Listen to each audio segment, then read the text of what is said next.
छोटू यादव खमहरिया।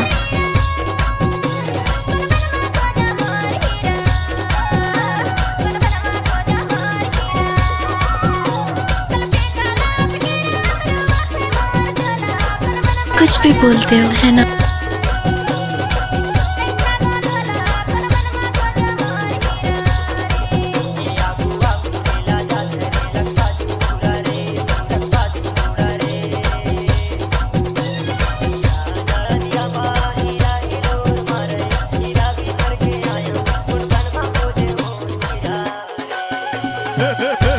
आप सुन रहे हैं छोटू यादव का मिक्स किया हुआ गाना।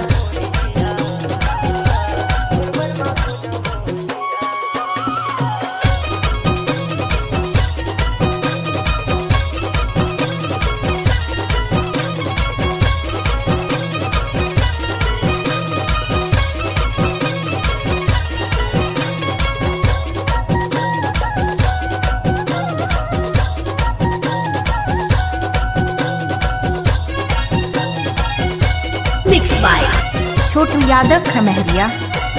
DJ Mahendra Kamil. कुछ भी बोलते हो है ना।